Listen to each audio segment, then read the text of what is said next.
All right, so in this video, we're going to continue talking about how our reality is built.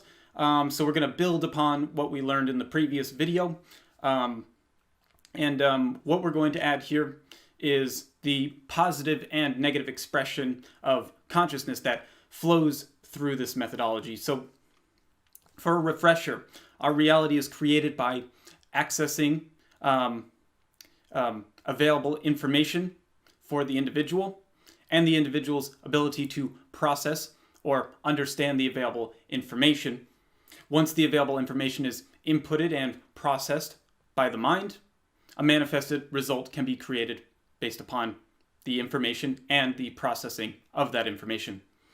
The manifested result, whether manifested order or manifested chaos is created, is actually dependent upon the quality of the available information and the individual's ability to actually process that information. I want you to get the idea that this is a deterministic process for how our reality is built and how all manifestations must be created for human consciousness. It's determined because that's the process. You can't change that process. There's no changing that process. That's how humans do that.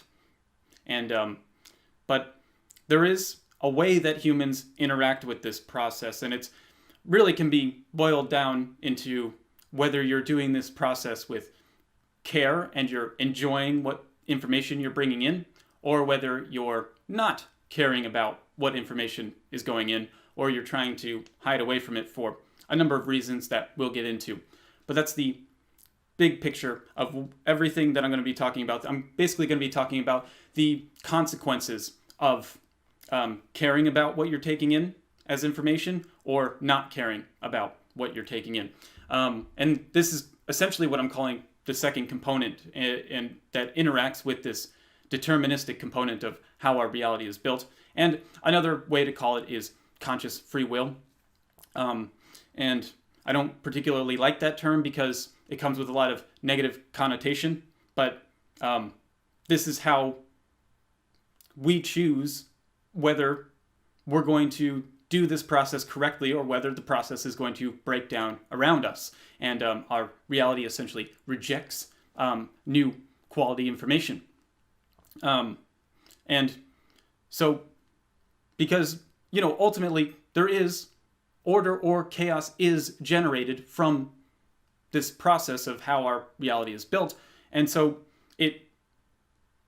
there has to be a reason why it doesn't work flawlessly 100% of the time. And it's because of the human component that we're going to talk about in this video. Because humans have this binary option of selecting how to express consciousness.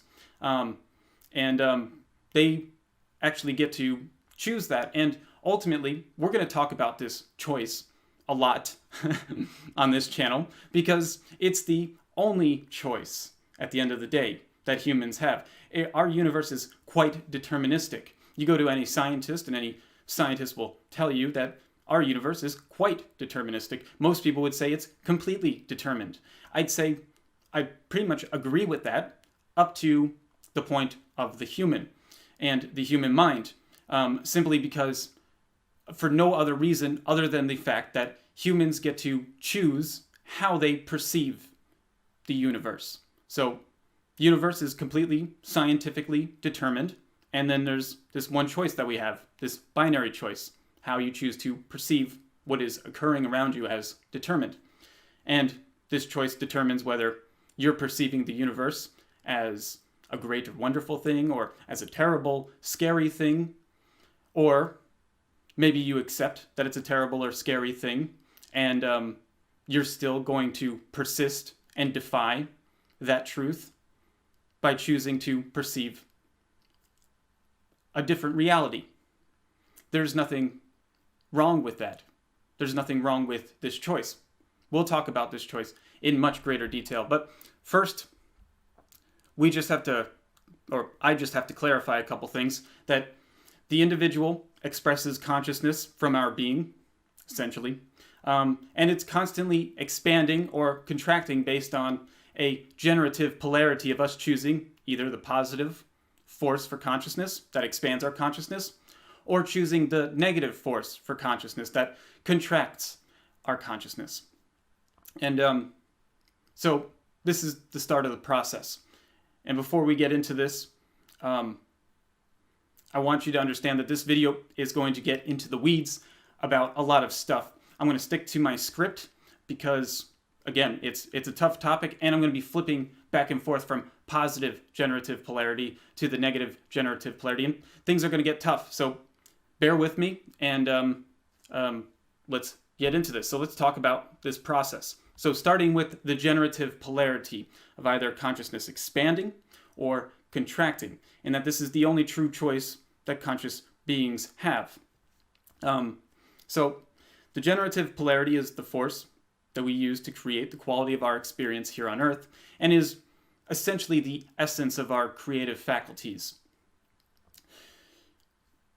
What we're talking about here is the difference between doing something with care and consciously striving to create something good for the sake of creating something good, or just half-assing our lives. And this truly is the difference. I would like to ask you to consider caring and paying attention to whatever you want to create, and perhaps even try to consider caring and paying attention to things that are much more mundane, but perhaps you don't give them the time of day that they deserve, because we're creative beings. It's what we do. So since we are creative beings, we can make even the most mundane things turn into very creative things. I'm sure you've seen a lot of memes or videos out there. They're not particularly memes, but they're usually, for a stereotype, they're usually Asian people. And they're doing something very mundane, like making ice cream, or their mochi, or however you pronounce it. Their mochi ice cream, M-O-C-H-I. And they're banging it with the thing, and they're doing it with great timing. And then there's another guy who's over there, and he's mashing it in. And or the ice cream guy who has the ice cream cones and he's flipping the ice cream cones around, or the cotton candy guy. I'm sure you've bumped into these videos before where you see somebody doing something mundane, but they're doing it with care and with something that we're going to be talking about a lot coming up. What they're actually doing this mundane stuff with is the positive expression of the generative polarity. And this is what I'm going to be referring to as love. And so love is consciousness expanding or growing our awareness. It's becoming more aware of the world around us, around ourselves. And this is what we love to do. We have care. Well, let me get into that a little bit later. I just want to express the negative expression. The negative expression of the generative polarity is what I'm going to be referring to as fear. Fear is consciousness contracting or shrinking your awareness. It's becoming less aware of the world around you. Now, I want you to pay attention to attention, awareness, consciousness. Now, if consciousness is experience, and you experience life as if you love it, then your consciousness will have a much higher probability of growing, as it allows you to enjoy the process of accessing, processing, and then outputting information. So the things that you care about are the things that you pay attention to. When you pay attention to things, that's just you being more aware of the things. More awareness, more consciousness, more conscious experience, because you're paying attention, you're not ignoring things. So Sam Harris says that consciousness is the only intelligible domain of value. That consciousness is the basis of human values. What we value is what we pay attention to. What we pay attention to is what we're experiencing. And values are what we deem important in life, because through our consciousness, through our conscious thoughts, emotions, and actions, we imbue meaning into the things that we're paying attention to.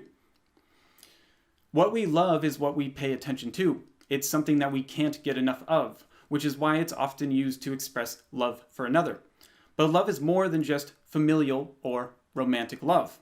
It doesn't depend on anyone other than yourself and how you perceive the experiences that you're having. Love should be seen as the expansive force for consciousness because the feeling of love helps us expand our consciousness by allowing us to become open to truth, knowledge, and deeper meaning and understanding. Love is a willingness to learn and a wanting urge to know and have more of what we love, which just means we're becoming more aware of something, which is what raising your consciousness means. So before we go into the negative generative polarity, the negative force, which is fear, I just want to briefly talk about emotions, because thought, emotion, and action are the three things that we can experience as conscious human beings. And the biggest one that gets the least amount of credit or the least amount of attention from what I've experienced is emotion. It's something that people of my gender tend to shy away from or tend to told that they're not supposed to have feelings, which is insane because it's 1/3 of all conscious experience that we experience, and it's a deep one. It's one that allows us to do things. It allows us to actually imbue meaning into things and allows us to have purpose in our lives. It allows us to create goals. It allows us to have passion for existence itself. And it's tough to have a passion for existence, buddy, because existence tries very hard to make it not very likable. But it's our emotions that allow us to do that. It's our emotions that allow us to do all sorts of things that we'll talk about later in this course. The point is that I understand that using the terms love and fear as opposed to some sort of scientific terminology for this stuff, or just constantly saying consciousness expanding, is odd at first. I guess all that I'm saying is through your emotions, you can experience a lot more things. So we're going to be talking about emotions a lot, and love, that feeling, it exists simply because you're caring about things. You're caring about a thing. So just think about if you've ever loved another person or the love of your family. When you think about them, it's all encompassing. When you just find out that you love somebody and you're sleeping next to them and you wake up and you just start looking at them. You're just staring at them. Nothing's changing in them. They're just sleeping or pretending to sleep because you're just started sleeping in the same bed together and nobody's really getting any sleep there anyway. But you value simply just looking at that person. You value every moment that you can give to this other person. And that's all that is you paying attention, you being more aware, and you wanting to know more and more and more and more about this person. Now, we're going to talk about the flip side to that feeling, which is the negative force of the generative polarity, which is fear. Fear is the opposite of love. Fear is the force that contracts consciousness, a force that puts consciousness in a smaller and smaller box and cuts it off from the individual. Fear is the basis for unconsciousness. Fear is what shuts consciousness down. Fear is an unwillingness to learn, either because you believe that you already know everything and therefore learning more would shatter your ego, or because the knowledge presented to you is unpleasant. I don't want to look at that, or that can't be true, or I don't want that to be true. This is the language of fear. And this leads into a truth about our universe, and the truth is this. The truth hurts. It does. Just think about going back to a wanting knowledge to be gained of a significant other that you love. As you gain more and more knowledge of this person, who you may have put upon a pedestal,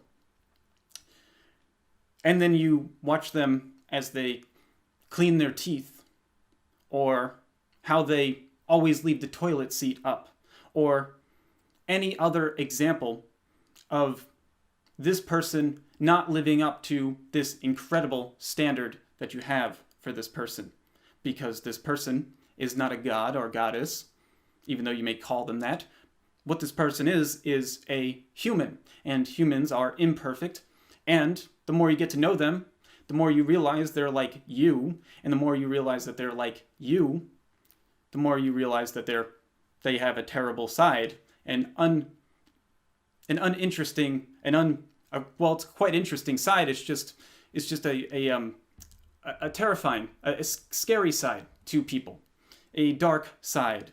You know, Jungian stuff would call that the shadow. And if you pay attention enough to a person because you love them and you care about them a lot, you will experience this shadow side, this dark side to this person. And the first couple of times, it'll probably catch you off guard. And you may not want to know more about that person after experiencing the truth about that person, the true side.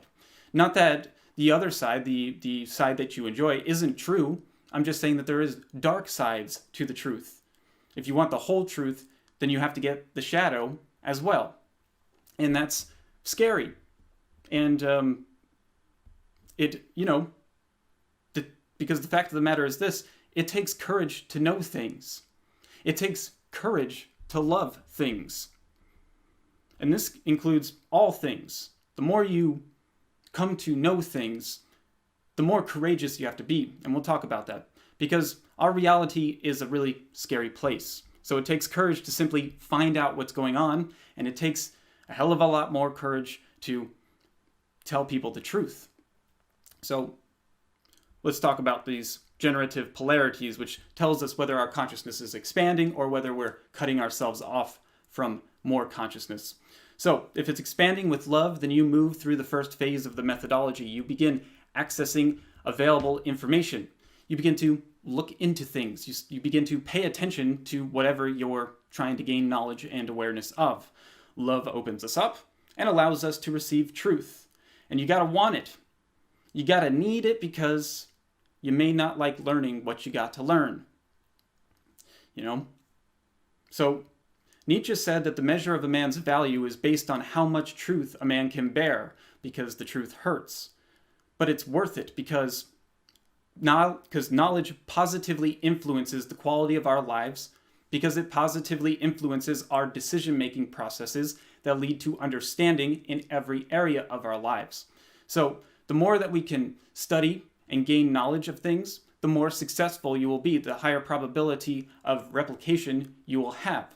So that's why we try to gain knowledge, why we try to expand our consciousness for success and replication. And the problem with all of that is the more knowledge you gain, the more courage you're going to need, because there's a lot of dark spots in gaining knowledge of things as a whole. Remember the principle of polarity. There's a light side to everything and a dark side to everything. If you want to know the full truth, you're really spending most of your time in the dark side, because the light stuff, the good stuff, the stuff that you enjoy, that stuff's easy to incorporate because it's so easy to love light stuff. This thought process kind of brings up a quote from Jung, and I'm going to paraphrase it here, where he says that gaining consciousness and gaining enlightenment isn't about, meditating on bright balls of light and feeling great all the time and this wonder. Gaining enlightenment is about focusing on all the dark, dirty, nasty stuff that we wish wasn't there, but it is. And so in order for us to gain enlightenment, this is mostly upon ourselves, you have to look at the dark and scary stuff. And so really, when we look at it, this is why people don't try to attain enlightenment, why people don't try to attain higher levels of consciousness, because it's not fun. This process is not fun. And so you have to love things that are scary because you have to pay attention to them. So ultimately, if you want to manifest good, then you need the knowledge of how to make it good. You're not getting out of your current situation without learning. Learning is the key, and knowledge is always the answer. However, on the flip side of this, if you choose the generative polarity of fear, the opposite of knowledge manifests itself, and the opposite of knowledge is ignorance. Ignorance ignore, to ignore knowledge, ignorance, to willfully refuse or disregard information.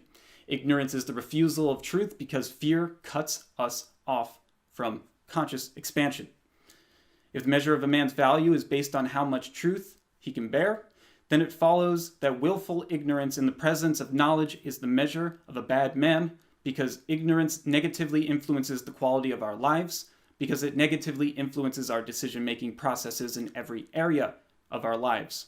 If you ignore knowledge, you will be less successful. Less successful, and the chances of you replicating are going to be lower. If you're ignorant about how something works, then you can't create that thing. If you don't know how to make a cup of coffee, then you're not going to make a cup of coffee. If you don't know how to start a business, then you're not going to start a business, let alone run a successful business. Remember, all of the knowledge is online. It's out for all of us to see. So if you have knowledge enough to find this video, then you have knowledge enough to use the internet to gain the knowledge necessary to make a cup of coffee and how to start a business. So there's no more excuses. If you don't know something, then chances are you're willfully ignoring knowledge of it.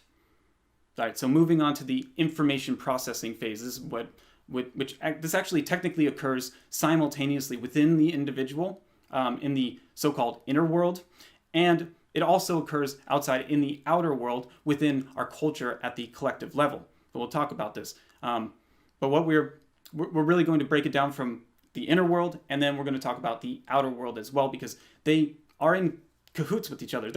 It's as above, so below, as within, so without. These two things are going to be very similar. So, moving on.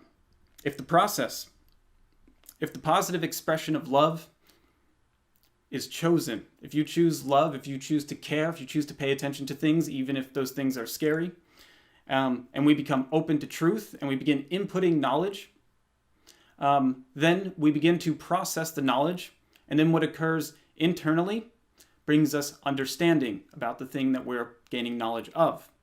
So when we come to understand knowledge, we actually become sovereign individuals. Understanding allows us to gain sovereignty over ourselves.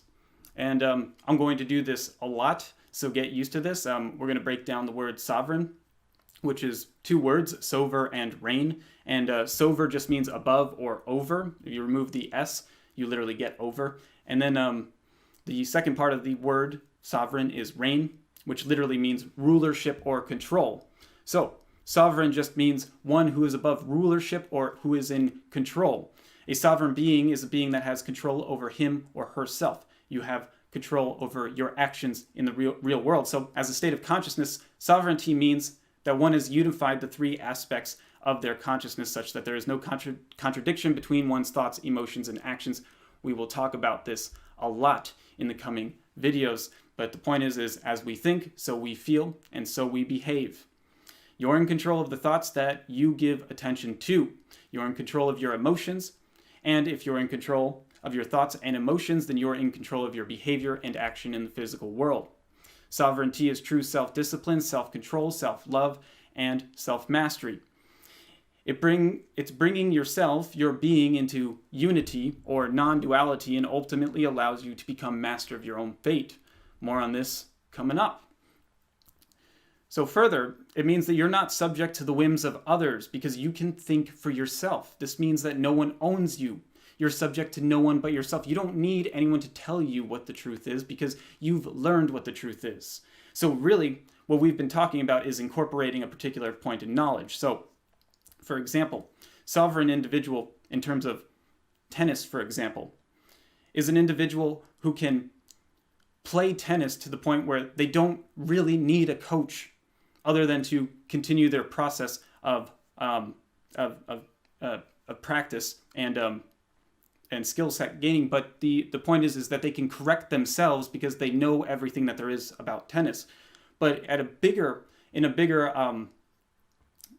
vein, what we're really talking about here when it comes to sovereignty is understanding your thought patterns, and understanding your emotions, understanding meaning and purpose, intention, and goals in your life, and then ultimately behaving based on your thought, and then based on where your emotions are driving you and behaving upon those things, and those things being very ordered and organized. That'll make a lot more sense in the coming videos. But let's move on to the negative internal expression, which is the result of ignorance. And the result of ignorance is confusion. Confusion is the state of mind in which an individual is ruled by fear or ignorance. When you're in fear, you ignore or refuse knowledge, and that obviously leads to confusion because you're ignoring the very knowledge that you need to know in order to get what you want out of life. Excuse me. This is internal anarchy, as there's an absence of a ruler within. There's no self-control, no self-discipline, no self-love, and certainly no self-mastery. Confusion could be seen as internal opposition or being torn apart from within, such that one's thoughts, emotions, and actions are in perpetual contradiction to each other. There is no unity within the mind. Now, so going back to the tennis example, someone who's ignoring knowledge about how to hit a forehand or a backhand or a serve or whatever, if they're ignoring that knowledge and then they go and they try to hit a serve, and then that serve, and then they miss, and they miss consistently, they're going to get frustrated and angry with the result that is creating, because the result is chaos. The result is incorrect. It's not what they want. And that's occurring because they're ignoring knowledge. And now, because they've ignored the knowledge within their head, they don't know why they keep missing the shot. And that's frustrating. And so that's leading to confusion within their mind. And if they're smart in terms of tennis, you just go and you find a coach, and then you got to pay attention to the coach who could hopefully work out that problem. But at a grander scale, in terms of our culture, this is kind of an issue. And we'll talk about this a lot in the coming videos too. But when individuals are not in control of themselves, when they're confused and scared because they don't know why this stuff is occurring, bad stuff is occurring in their lives, they're getting chaos in their lives, and they're ignoring the very answers to their problems, they actually begin to seek out control from a perceived higher authority. In tennis terms, that means you find a coach. But in our culture terms, that means that they're looking into someone to tell them what the correct thing to do is for their lives. And there's a lot of charlatans out there, and there's a lot of puffers and other grifters out there who are more than willing to take advantage of such people. But before we get into that, I just want to talk about the external expression of love that simultaneously expresses itself with the internal expression, but does so perceptually outside of the mind of the individual, and this occurs in our culture and society at the collective level. So just because we're separate individual units doesn't mean that we don't all have an effect on the society by which we exist within. We all affect our society at the collective level, and we all play a role in the happiness and success or depression and failure of the culture with which we are in. We all play a role in this. It's not just politicians and influencers and celebrities and whatnot. It's actually all of us. We all have a say in this. So, if we have a group of people expressing the positive polarity of love or expanding consciousness within themselves, then freedom manifests in our society. True freedom for all should be seen as the goal for all development, spiritual, financial, familial, any type of success. Freedom produces more happiness, more success for us, and such a state can only manifest as a result of our society's adherence to natural law. We're going to talk about what that means in later videos. So, freedom is expressed externally because freedom has nothing to do with the individual. Freedom is a collective ideal. It's our freedom, not my freedom. If it's my freedom, then that means that other people aren't free, and so that's not freedom. Freedom is for all people, okay? So, freedom can only manifest when the positive generative polarity is being expressed by the majority of society's individual units. It cannot manifest itself by any other means. So if we say that we want to be free, then this is the only path that we can take, and it's a collective journey that we all must take. And, no one can do the individual part for you. You got to do that for yourself. And so, as foreshadowed, the negative external expression is control or rise of authoritarianism. Control is the path to all forms of evil and destruction. Control is the enforcement of a strict adherence to authority, always, always, always at the expense of our collective freedoms. Authoritarians offer solutions to those who are confused. All of their solutions always limit the freedoms of all people under their control in exchange for the illusion of safety. They claim to be the ones who can stop the chaos, when in actuality they are the manifestation of the chaos. This results when a society lives in direct opposition to natural law. This is a society that lives in depravity and no longer believes in morality. Such a society has proven to never last very long. So from these two diverging expressions of consciousness, we get the manifested result that we create. So remember, order or chaos. The manifested result can only be those two things. So I want to talk about, this is what Jordan Peterson's always talking about when he's talking about order and chaos. Order occurs when we act in harmony with natural law. All that means is that we do the things that are necessary, the rules, the conditions, we do those, and we stick within those rules that have been determined for what will make us successful and happy. And we do those rules, and we stick to those rules, and we do whatever conditions are necessary to get success and happiness.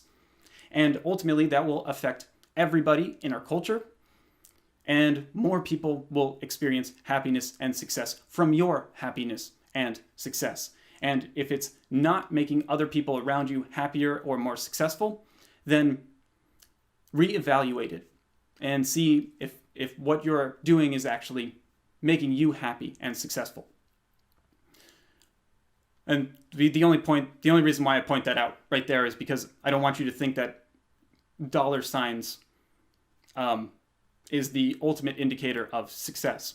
It is a good way to measure success in a capitalist society, but if what you're doing to make a lot of money is making you very depressed and sad and lonely, and isn't helping anybody, then maybe you should reevaluate, because if you're making a lot of money, but that money is making you depressed, then that's not happiness, then that's not success. That's not the kind of success that I want. That's not the kind of success that I suggest people pursue.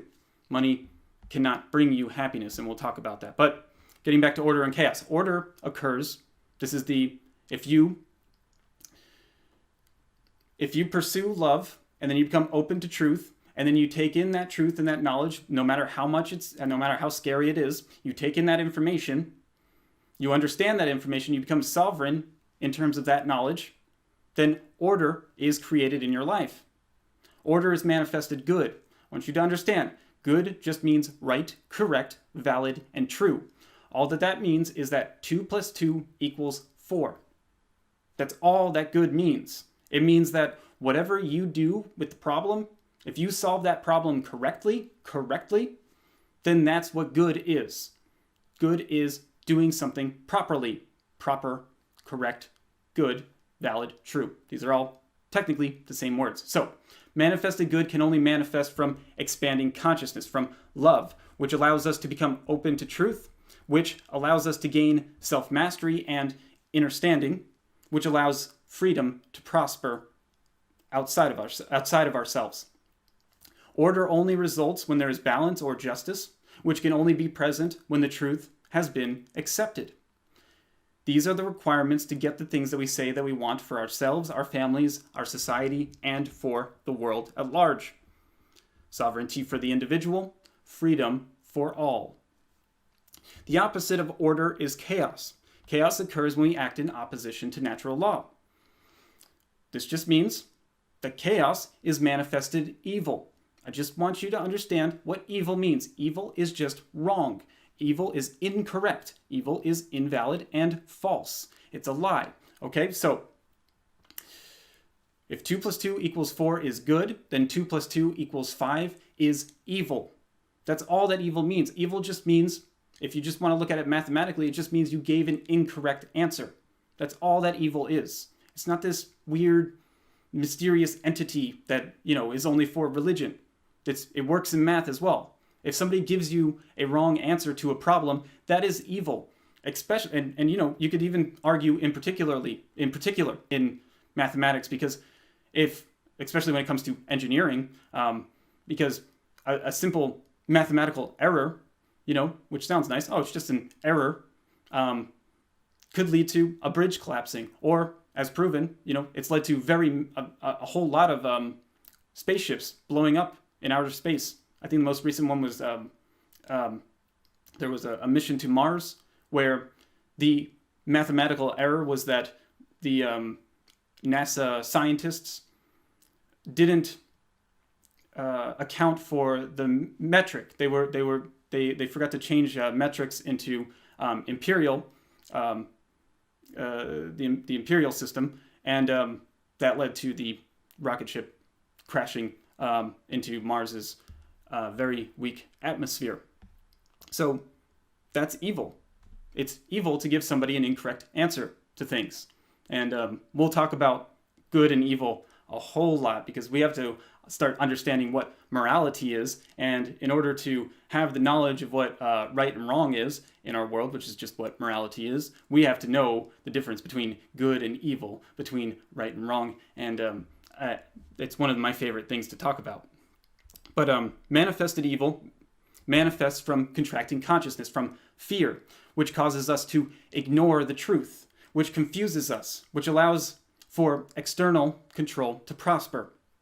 Chaos only results when there is imbalance or injustice, which can only be present when the truth has been ignored. Chaos is the exact opposite of what we say we want out of our lives. And I'm going to discuss chaos in the next video, because chaos cannot be seen as something that we fear, because fear is the contracting force for consciousness. And that's an important statement, because as you'll learn in the next video, we actually need chaos in our lives. We desperately need it, to be totally honest. And we'll talk about that, but the ultimate point of understanding chaos and loving chaos is that you can't have true freedom without the possibility of chaos. So ultimately, love that chaos so that you can learn to understand it. Because as the principle of polarity states, the polar opposites of order and chaos, they actually need each other. And therefore, chaos is absolutely necessary. So more on that in the next video, which I'll probably just continue and make, and should be up later today. All right, if you guys have any questions, hit the comments section, and then please consider sharing and liking if any of the stuff made sense and if you think people should listen to it. Thank you.